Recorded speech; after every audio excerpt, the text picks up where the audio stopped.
Today we got about 65,000 visitors. So somewhere between 50 and 70,000 people a day. One day we got 110,000 people. That was like way cool. There's another time we got 10,000 people in 1 hour. I started blogging in March '06. I was teaching at a university here and didn't want to have to depend on somebody else. I wanted a job that I could have control over by myself. We have about 15 blogs, but there's just a few of those that are the main traffic drivers. Blogging is our primary source of income. And it's for me, my wife, and my little girl. I write for about a penny a page. And if you can make a penny a page, you're doing good. You live in the valley here. You got a house, and you're trying to pay that mortgage at a penny a page. There's a desperation feeling all the time. Every time you hit the keys, you feel like, is this going to work? Is this going to work? Is this going to work? So, living with that feeling that if I don't do this, how am I going to pay my mortgage? But what other choices do I have? Just living with that day in and day out has always been the hardest part. It's a weakness of mine, I think, that I do not know when to stop. There are times when I should stop because it doesn't make sense to keep going, but I don't know when that is. So I've had this mentality from the time I was little, whether my dad gave it to me or I learned it out of the Bible or what. If I'm going to start something, if something's worth starting, it's worth finishing. And so I made up my mind, I'm going to write until I can provide for my family. And I just wrote until I did that. It never dawned on me that it wouldn't work.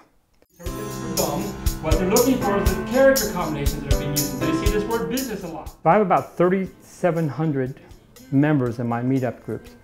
And some of them are business related, entrepreneur related. There's one common thread that holds all of these meetups together, and it's how to get traffic to your website. So whether it's a blog or whether you've written a book and you want to call attention to it, whether you've got a company and you want someone to see this company, everybody wants traffic to the website. That's what I know how to do. That make sense? Yeah, no, absolutely, absolutely. It's fun for me to see people do more than they think they can do. That's what I consider not necessarily a success. I just think that's fun. How do you get more traffic? You write a lot and you do it all. I have a friend, Dave, and he's so cool. He's about my age, a little bit younger, lost his job. As much as we say that ageism is not alive and well in business, it is. He's not going to get another job here in the valley because there's people half his age who could do his job for half as what he would require. So he started blogging. He set a record today. It's his first time to get more than 1,000 unique visitors, first time to get more than 1,000 page views in one day. And the guy's just thrilled. This is what's cool.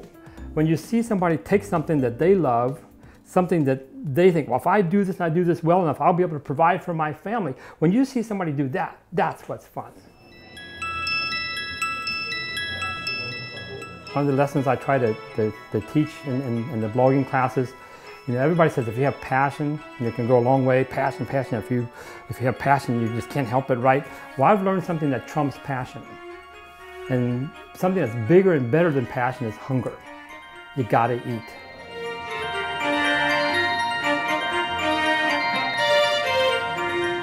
I'm wired differently.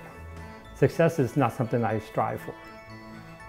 Just being faithful to what's important to me, being faithful to people, being faithful to loving, being faithful to giving, those things are important to me.